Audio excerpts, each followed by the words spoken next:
Welcome back to Schoolhouse Cracked. I'm here with Dr. Motor Chandler, a good friend, but ultimately somebody who I respect as a community member and as an educator. Dr. Motor Chandler, again, his background is in school counseling and guidance. His academic studies are heavy in psychology, and he's had an incredible career as a school leader, including a school principal, and now he's at the university level helping guidance counselors and school counselors get ready for their careers. Yeah, again, welcome back to Schoolhouse Cracked. Again, with me is Mr. Brett Derrickson, lifelong educator, veteran administrator, and veteran of international education as well, teaching everything from business, social studies, leadership, economics within the International Baccalaureate, and currently serving within the K-12 education system as an educational leader in administration. So, again, welcome back to Schoolhouse Cracked. Be sure to like and subscribe to us on YouTube at Schoolhouse Cracked. Find us on Facebook, and be sure to download our podcasts on any variety of podcast platforms. So today we're doing a bit of a follow-up, Brett, on an episode. We talked about teacher shortage and turnover, knowing that that's happening as a national issue right now for a variety of reasons. There's a lot of variables there. And so looking at your thoughts and feedback, again, feel free to send us your thoughts, feedback, what's happening in your schools, what's happening with your students' parents in their schools at schoolhousecracked@gmail.com. But Brett, today we're going to be talking about how do we recruit teachers to fill those positions, teacher recruitment, and then how do we retain those teachers that we do get in those positions, finding good people and then keeping good people. Yeah, I'm going to tell two quick stories real quick that I think is full circle. One is we were on holiday in Ireland last week, and my wife and I, who is also, is perfect. She is somebody who was in education for 10 years, even a state-recognized guidance counselor of the year, as you've been as well, but a really huge honor. And now she's in the business world doing other things, making more money and quite a bit more satisfied, even though she was successful. We sat down with two people in a pub in Ireland, and turns out that they were retired teachers, Irish Small teachers. world. Yeah. Small world. And we talked about the places that we've been, and they have a child that's married an American, and they're living in Canada, and we've talked about the changes. They started teaching in the 70s, and we've talked about the changes in the classroom and different things. And ultimately, though, what it came across to me was the amount of neat things that they had done in their lives that I know my young teachers want to do in their lives. Own a home, travel, start a family. That's become an exciting event. Yeah, have children at the age that you're ready, not whether or not you've done enough financial planning in order to have a child. And it really struck me as we walked back to our hotel that these folks were really satisfied with their life and education. Little backdrop for you that I think is relevant to teacher retention and recruitment is I never saw a school in Ireland, and we were there for 12 days driving all over the country, any bigger than my house. Mm-hmm. Community-based schools. Yes. Yeah. And in here, where we work, we're into jumbo schools. Yeah. and if they're not the size of malls, we don't build them. No, right. And to switch over, we also just hired at our school, I know you don't work with us anymore, but we hired a really incredible young lady out of college to be a Spanish teacher. I don't remember the last time I was this excited about a young person joining our community, but she's from another state. And we are terrified about how we're going to keep her with us and make sure she has the correct year that she needs to have as an enthusiastic, intelligent person when she can maybe barely afford to live. She's already asked us if there's a roommate that she can have. I mean, college degree, starting off as a profession, and she wants to share an apartment with anybody.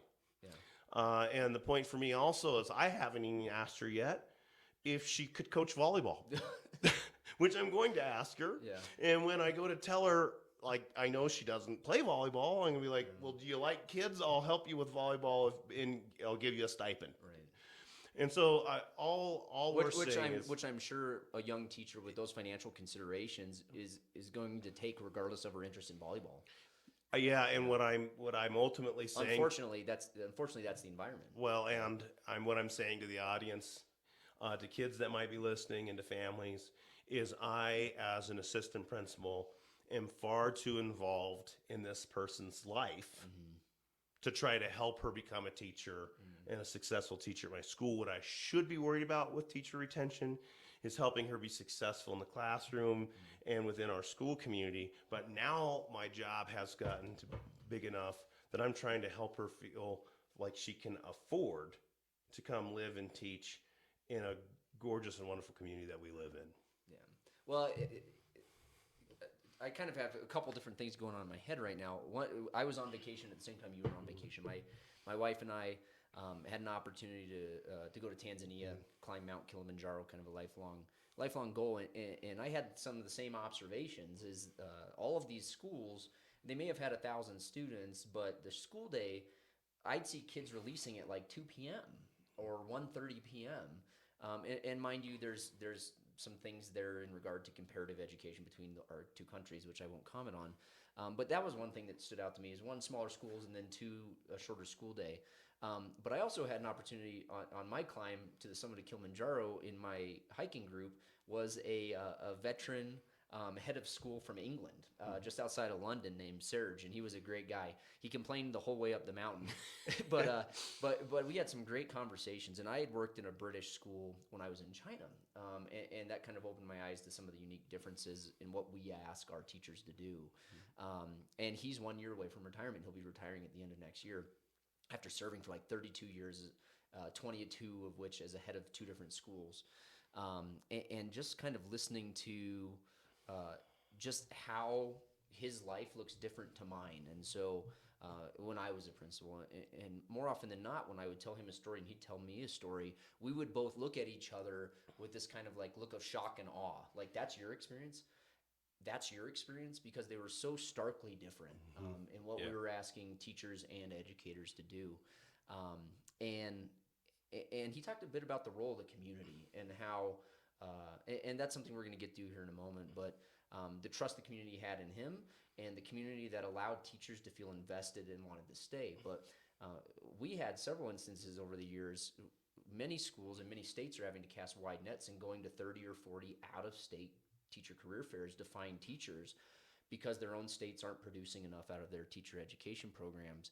And we find great candidates, right? We go to these out-of-state fairs, find great candidates. We're fortunate enough to live in Colorado, which is beautiful. And a lot of people want to move to Colorado, the mountain life, skiing, snowboarding.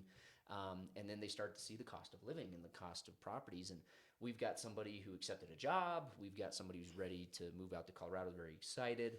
And they just can't find some place to live. Or the only place they can find to live is 45 minutes away from the school.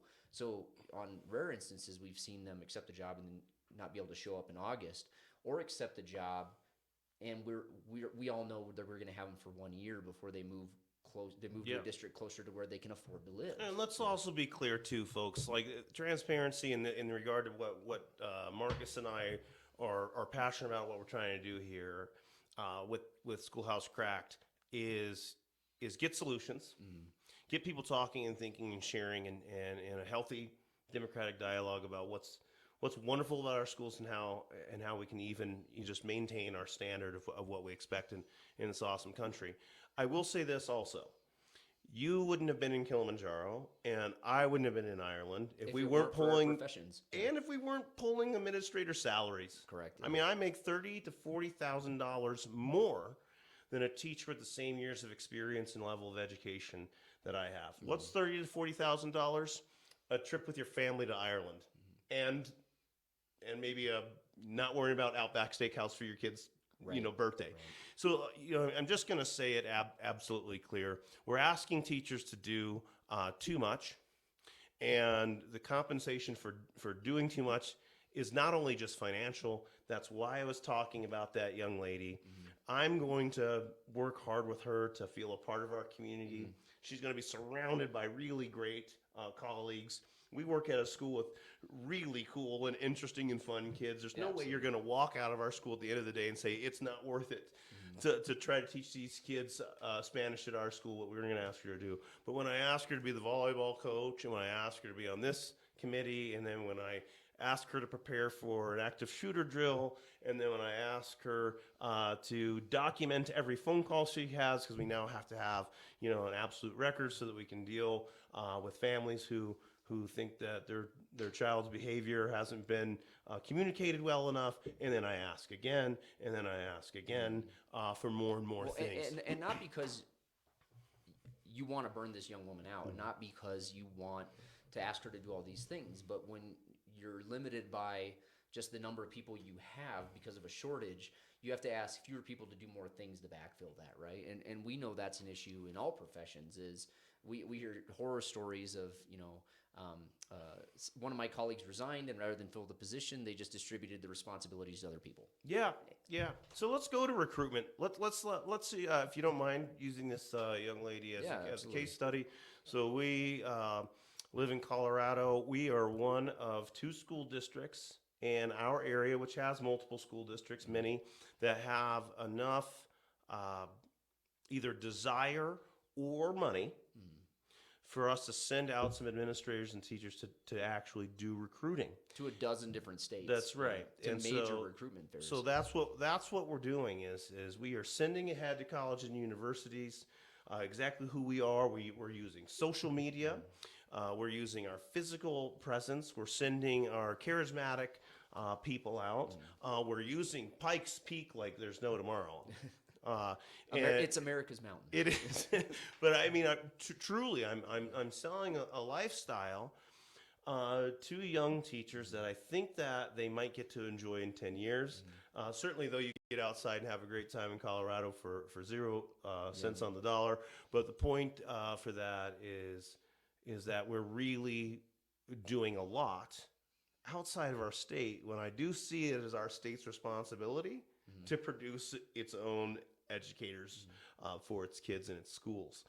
Then, like we've said before, I'm working on helping her find a place to live. Yeah. Very similar to the international school yeah. experience, where they kind of help you with all aspects of your life, knowing you're coming to a new country.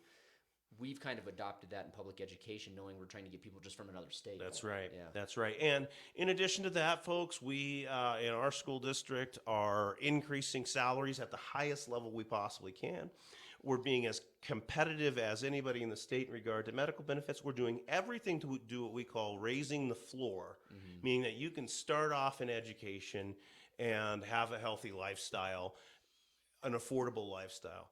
We're also working very strongly on having the support systems in place from a district level to a school level, whereby we're really bringing people along, maybe in a traditional sense that businesses do in regard to not making the start so quick. But the truth of the matter is, that's 1 week in advance of having kids pop in. We don't have 3 or 4 months to help you get used to our software or kind of work under a mentor for a while. Kind of welcome. Here's your laptop. Here's where the printer is. Here's the textbook. Kids will be here in 72 hours. Yeah. So not ideal. No, but we're trying to reduce some of those stresses by, paying them an hourly wage to come for a week earlier and do a boot camp so that they're not learning from their colleagues, how to use our information systems or our grading programs. And then that way we can really, when they come to our school, we can focus on getting to know them and helping to get them to know their colleagues and working on the things that when they were working for 4 years in college, that they were really thinking about, which is helping kids learn. Right. And so kind of going back to what you said, Brett, the heart and the reason behind why we created Schoolhouse Cracked, obviously, is to start to think about how you can fill in some of those cracks, right? Knowing that some of the problems we can't always fix, but we might be able to work with them. And so in this case, we don't have any influence over how the state of Colorado funds public education, and as a result then funds teacher salaries, right? So obviously we're going to be advocates for teachers and parents. I can't tell you how many parents I've talked to that say we need to pay teachers more, and they don't understand all the kind of nuances that go into repealing different ballot initiatives and looking at the state constitution and funding formulas. And so that's not something, the average teacher, parent, administrator has. It can have an impact on a day-to-day basis. But what you did talk about, and something that was a common theme from the folks you met in Ireland and my buddy Serge the British head of school, was that they've all talked about community and how that is something we can influence within our schools and within our classrooms and as parents in our community. Yeah, absolutely. I don't. I'm wondering what are the top things as we discuss. Let's put pay aside. That's absolutely. if you're interested in those things, it is the public domain. It's probably your responsibility to know how schools are funded and how people are paid. It is your responsibility to know that if your school is giving away a livable wage to meet the standard of living that's required of it. That point is now moot. We know that if we were in charge, it would look very different. Yes, of course. And we're talking about limited resources. I don't think there's a school district in the United States of America that's trying to skim off of teachers and not give them what they deserve. What I'll say though is what is it that you can do as a community member, as a parent, as a student, to make or as a veteran educator welcoming in a new teacher. Right. Yeah. So number one is don't be fooled. You're not a helicopter parent if you're involved in your school. If you have time and you have very little time to lots of time, be present. Find out how you can get involved in your school. Is it helping to monitor the cafeteria? Is it simply knowing the best way to do drop off and having conversations in the neighborhood about how to do drop off and make those things easier? Anything that could take away from a teacher's like extra duty to be in a place where they're not concentrating or getting focused on the teaching and learning process. If you don't like the grading system, if you're not interested in the curriculum, this is a great country full of hardworking and unbelievably intelligent people. Get involved in your school. And get involved in your secondary schools. And if your kids don't like that, I can tell you with 3 teenagers, the last thing they want me to do is to show up and have conversations with their teachers and different things. But I'm the dad. And that's just what I tell them. Like, I care about your school. Like, we bought this house so you could go to these schools. I'm going to be involved. So what I'll just say to folks out there is don't be afraid to email or call your school administration. Don't be afraid to come in. I know we have security checks and badges and different things. Go in and have a conversation with the school counselor face to face if you feel comfortable. If not, then Zoom in or whatever it takes. But have a presence. What you're going to find is that you trust and like your school more than you think you do, and back and forth. Well, and so that got me thinking about something. It took me many years to kind of come up with a schema for how I thought about this. And as an administrator, as a counselor, as an educator working with parents, I always kind of thought about it as money in the bank, in a truly genuine way. Like, very often when the school calls home, it's usually not for good reasons, right? And so we know a lot of great educators out there will always try to make some positive phone calls home or engage with parents at events and just say kind things about kids or share some positive learning experiences.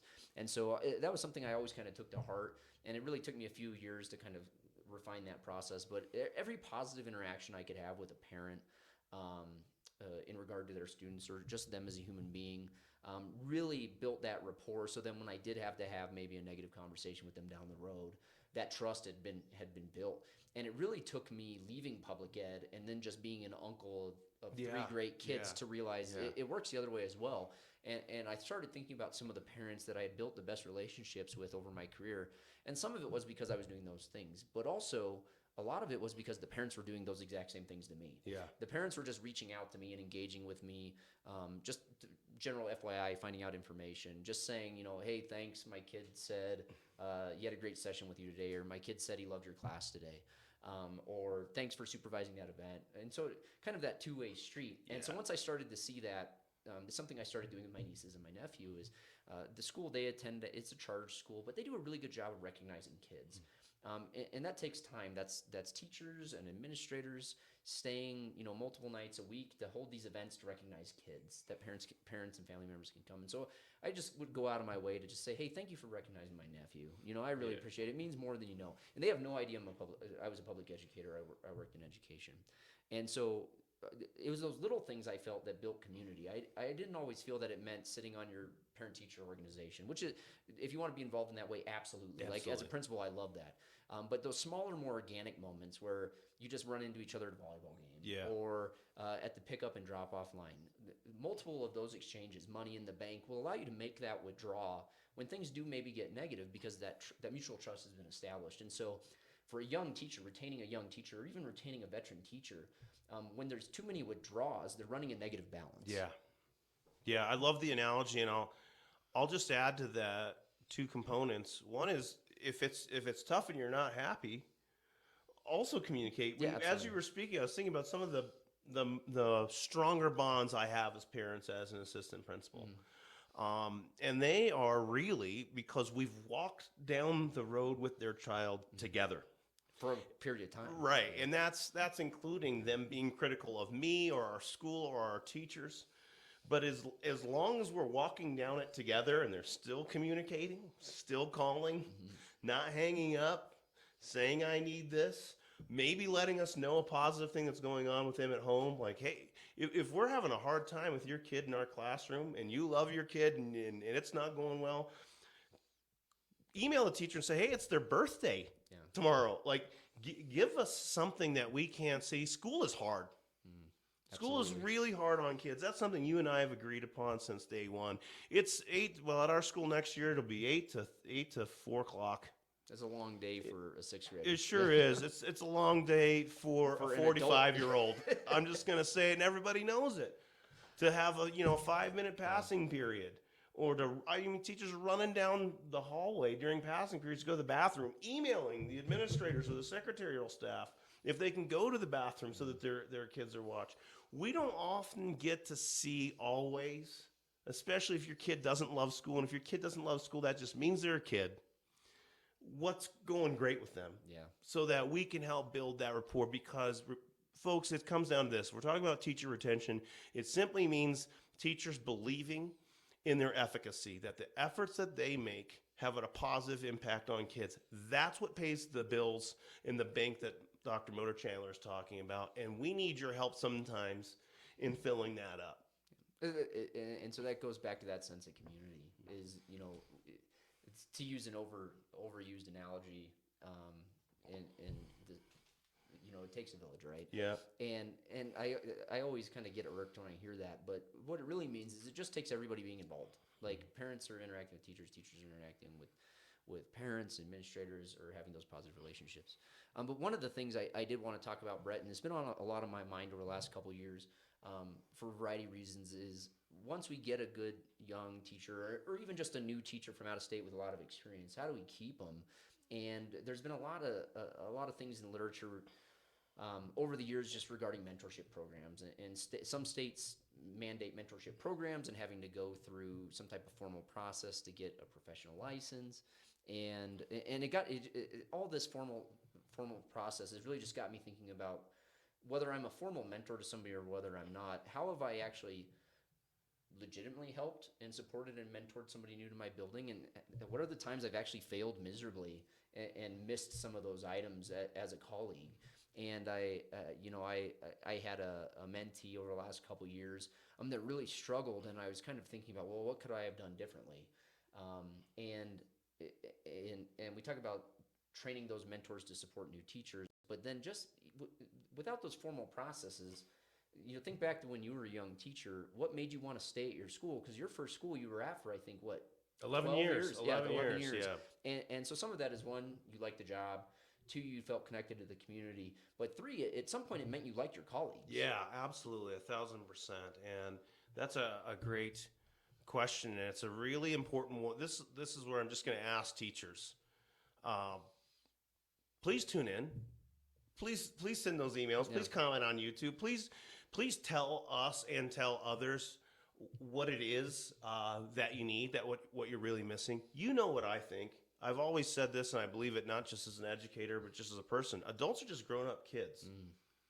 And so what it meant for me was that I had good people around me. They became my friends. For 11 years, the happy hours I went to were not with my best friend from growing up. It was, we call it Friday Afternoon Club, FAC. Choir practice. Yeah. Yeah. But the truth of the matter is that developing relationships with my colleagues and I always use that phrase. It's from a Ohio State football coach's book. You win with people. But one of the things that really works with teachers is surrounding them by good people. I hate to say it, folks, but sometimes we have to pull the weeds. If an adult is great with kids, but they are not kind and generous to their colleagues, then eventually they're going to wear thin on the culture and the building. So we want number one is hire good people and help nurture relationships. Those PLCs, those planning periods, those different things, making sure teachers know that they can take moments to warm up and be with each other, and that they should do some of those things that we do with kids in order to be connected with each other. The other part is I don't know if I'm an adequate mentor for all people. I do gravitate. My personality does with some versus others. I do think administrators need to recognize when somebody else is better for a teacher Absolutely. than they are. And so I can share in my responsibilities with my other colleagues the connections that I want to have a perfect connection with all of the teachers that I work with or that I evaluate? Absolutely. But that's just not the nature of human connection. No, right? it's not. But I will say to administrators right now, don't be too big for your britches. Find the person that does connect with them, that makes them feel comfortable and brings the best out of them, and get them together. Put yourself on the sideline when you need to, and be thoughtful about how you can utilize your veteran staff or just people who've earned it by merit quickly to make connections with people. They do need to pull into that parking lot and know that they're not alone, that there's a connection between them and several others inside that building. So you retain people by making sure they feel appreciated. Yeah, absolutely. And some of the things that have stood out to me when I've been the happiest in a job in public education, and when I've been the most unhappy, sometimes more often than not, it really had nothing to do with something specific at the job. Right? Every school is going to have its problems, and every school is going to have things that are going great. What I found to be the most impactful for me is when we would go to those Friday after classes, those choir practices, those happy hours, or when you just have those moments in the hallway during passing period where you're talking to your classmate friend, and you're dwelling on the negativity of the job. Is there negativity within any job? Absolutely. But really being more mindful about discussing things outside of our job that are personal in nature. So getting to know you as a colleague and things that you're passionate about outside of school and vice versa. Beyond the superficial, like how was your weekend? Like it's going to snow this weekend, things like that. But like talking about vacations that are coming up, talking about the hike you had yesterday after school. And so I, even to this day, with my background and experience, will still find myself sometimes, and I've been guilty of this with you when we work together, bringing up negativity about work or bringing up an issue at work and spending our free time just dwelling and digging through that. And so really having to be mindful about separating that. And so sometimes as a mentor, whether formal or informal, I failed in that regard for those I've mentored, in that I spend too much time helping them through something they're struggling with at work, which is a piece of that mentorship, but then also just investing in them as a human being outside of the role of educator. Yeah, that brings up two thoughts for me. One is just to actually thank you. Something you said to me, so Marcus was a mentor for me when I first started in administration. And one of the things that he shared with me that had a context, which I'm sure was a tough conversation for him, is nobody wants to hear their boss complain. And no, that was legitimately career changing for me, because teachers are working hard. And even if they're not working hard enough, or like I used to think I worked, or whatever else, what I'm not going to do is tell them what's on my plate. I need to be present for their challenge and to help them deal with their challenge, whether it's be a big boy and pull your pants up, or whether it's, hey, I think I have some solutions, or I'd like to hear your solutions, whatever it is, it's still that presence that what they're doing is extremely important and that it matters. The other piece is we have each other's backs, particularly in public. If I need to talk to a teacher about how I feel like they're treating a kid, or how they treat all kids, or whether or not they're following the curriculum, whatever the myriad of things are that I need to speak about a teacher, I am publicly and in front of their colleagues and in front of our community going to support them to the largest extent as possible, Absolutely. and then I'm going to help them through it Behind a closed door. behind Yeah, closed doors. absolutely. That's a part of retention because they don't need to think that they have to hit a home run in every at bat. You've heard me say this analogy before. We're not ER doctors. We're teachers. You can have a crappy lesson. Let's not do it all the time. And maybe let's kind of try something out. It's really important to help the kids learn tomorrow. But I don't want a teacher to think because I've seen them poorly plan or poorly execute that's the end all be all for them. Absolutely. That reminds me of saying my dad, and as a result, my grandpa used to tell him and told me, is it takes 1,000 data boys to make up for one oh shit. Yeah. And in this regard, when a colleague or administrator does put somebody on blast in a public setting, it's going to take 1,000 interactions to counteract that and rebuild that trust and that rapport. But so, like you said, I like that. Is we're always going to support folks publicly, support our colleagues publicly. But when you need to have a tough conversation, that's one-on-one behind a closed door. I do want to circle back to a bit about recruitment, which I do think plays out in retention in regard to what you just said. And we both have a good friend. We all came up as administrators together. Him and I became principals at 2 different schools at the same time. And we were really just over beers after school one day just talking about just general philosophy, just kind of spitballing it. And we just kind of were talking, you hire good people. For the most part, we can teach you how to plan a lesson. We can teach you how to question students during class. We can teach you to engage students meaningfully, build relationships. But we can't teach you to be a good person. And so when you're looking for good people and you hire good people, honoring those good people, and then their colleagues who are good people, recognizing their good people colleagues. Yeah. And so that kind of, and this goes back to something we've talked about in a variety of different ways in a couple different schools, is kind of that culture of support, that culture of kindness and hiring character. Yeah.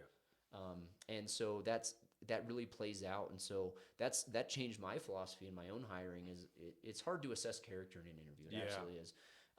But if you prioritize that over some other different just rote pedagogical items, and you find enough of those good people, you can really make some good things happen. And we've seen that in a variety of schools.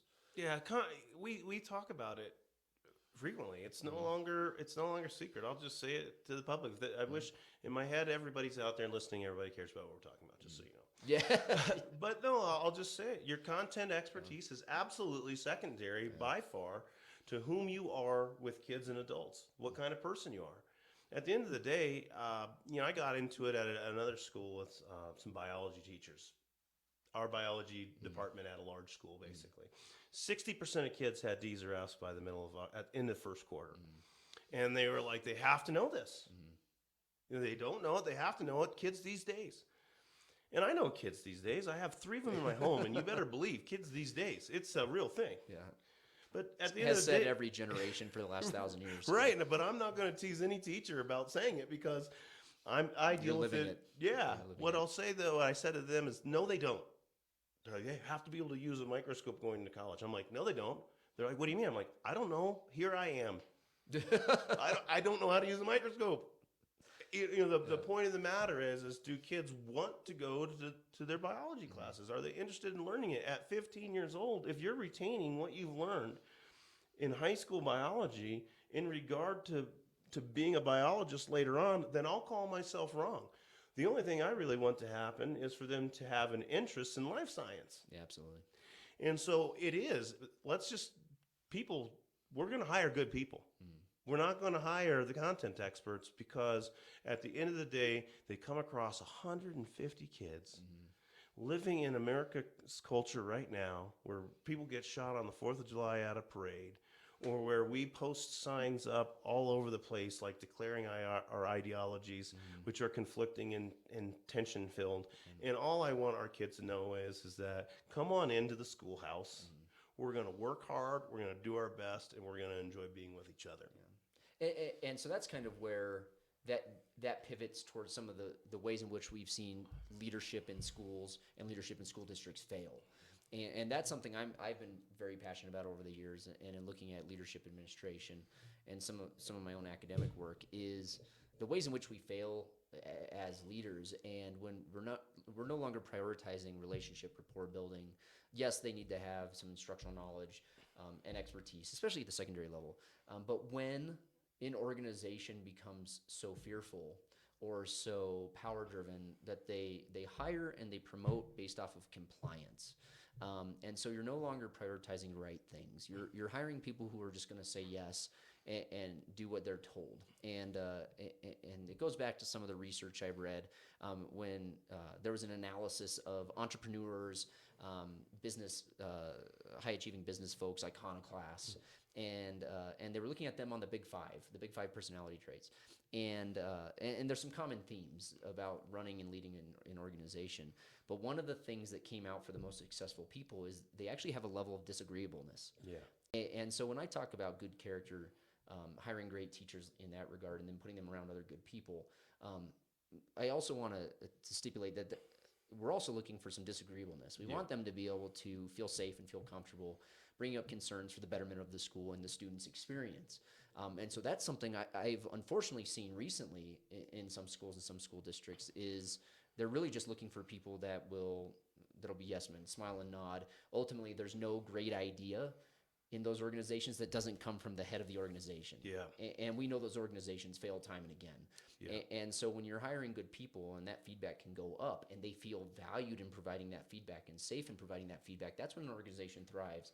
And I think when a teacher feels validated and vindicated in that way, that they can provide that feedback for school improvement, that's another thing that helps people stay. Yeah. And so you know this about me, and this is something I've always appreciated about you. We don't always have to be the ones with the ideas. Mm-hmm. If you're the smartest person in the room, you're in the wrong room. Mm-hmm. So putting yourself in a room with great educators of good character that are passionate and engaged and valuing their ideas and implementing their ideas.